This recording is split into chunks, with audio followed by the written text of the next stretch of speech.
What is up, comic fans? Welcome to the Legion of Comics. I'm Mark, and I'm back today. Very excited to be here recording this video, taking a look at next week's new comic book day releases and giving you my top 5 picks of what I'm excited about, what's coming out. Don't go anywhere. Be sure to hit that thumbs up while the intro plays.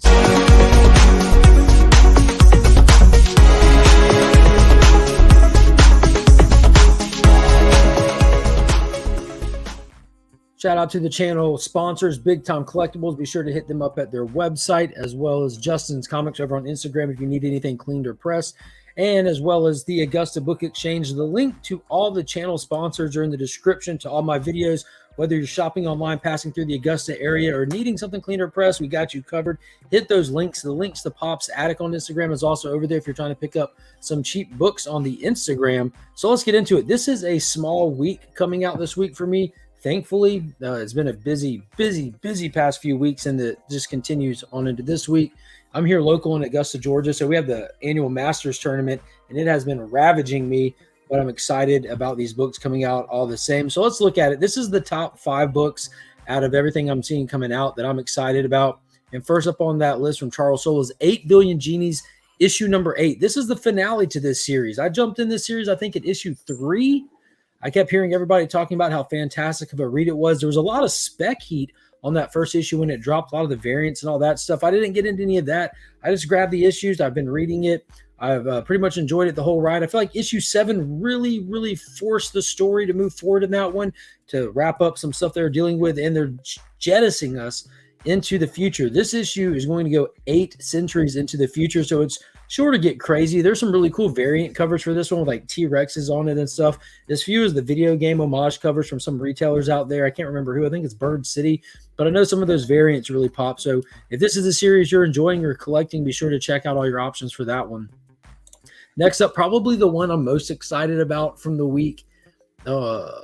Yeah, probably. It's going to be Superman Lost, issue number 2 of 10. Christopher Priest is writing this, the same guy who's doing the Black Adam maxi series right now. The premise of this story had me hooked before it even started, and then the delivery with issue 1 was just next level amazing.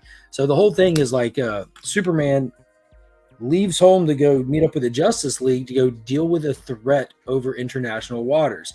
In the midst of doing it, he gets pulled into a singularity. Next thing you know, he's back home in his living room. For everyone, he's just been gone a split second, but for him, he was gone 20 years. So this story, especially this issue, is going to be looking at him trying to get used to being home, as well as telling the story of events that happened while he was out there. So I'm excited to see what they do. I'm loving this white costume with the gold symbol. I can't wait to find out what it is and why he's wearing it. This should be a fun series. 10 issues. We got 10 issues of this. It's really a huge year for the House of L, just like it was last year. We're about to have like 6 Superman titles running at once, and that's good news. Next up, from Tom King, and I think it's Jorge Fornes doing the interiors on this one, is Danger Street, issue number 5. This issue is titled Manhunter. Dude, where that last issue left us, I have no idea where they're about to go with this. You can tell from the cover that there's an explosion in the background. We already know that that's Orion.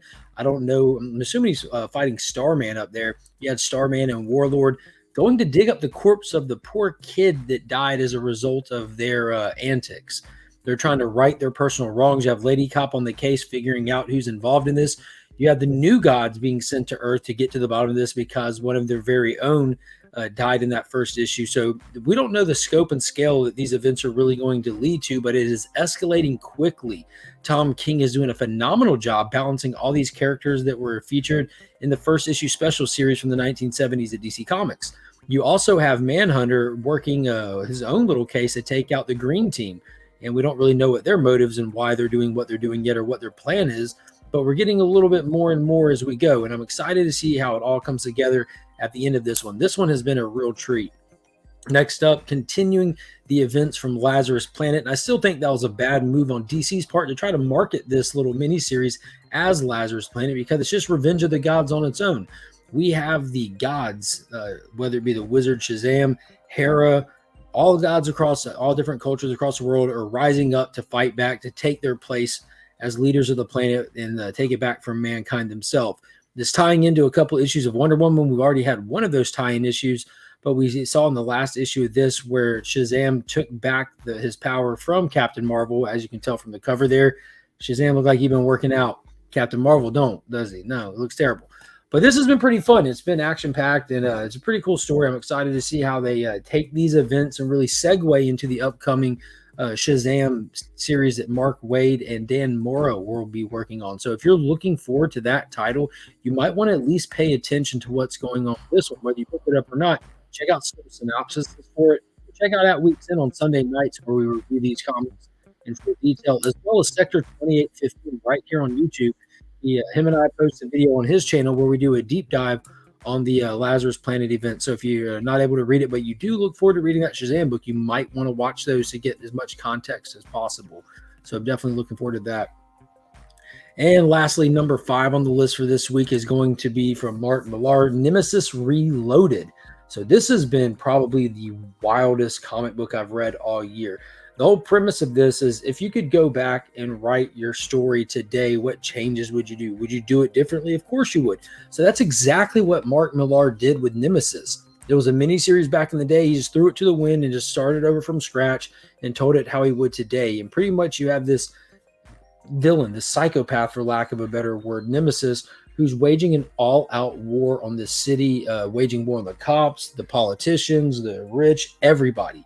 And it looks like we got a little bit of context to why over the last couple of issues. He's kind of like a twisted version of Batman, even in the sense that he's motivated by the loss of his parents. But his parents were terrible people. They were drug abusers. They were murderers. And some dirty cops ended up taking him down. So the fact that the cops were dirty or clean doesn't matter to Nemesis. It doesn't matter that his parents were horrible people. What matters is they were his parents and these cops took him. So he looks like he's waging a war on all the individuals that were associated with that arrest. Little doggy, stop messing with stuff. Thank you. But yeah, I highly recommend this one. And Jorge Jimenez is doing the interiors. You might recognize that name from the Batman proper title over at DC. But I got to tell you, his best work that I've seen him do that I've picked up and read firsthand is definitely in the pages of this book. I think he's just more unrestrained. He's less restricted, and the dynamic pacing of this book really lends heavily to his art style. So those are the top 5 books that I'm looking forward to reading this week. If you want to know what my top pick for the week across the board is and why, whether it be spec, cover, or read, check out the Comic Vets channel. We have the video that posts on Sundays over there where him and I both give you our top pick for the week. And again, as a reminder, if you're ever in the Augusta area, hit up the Augusta Book Exchange. They're the keepers of my comics, the guardians of my pool box. I always make sure everything I'm looking for is ready and waiting on me every week. You'll find no better service anywhere. And until next time, guys, as always, I'm Mark, but we are Legion.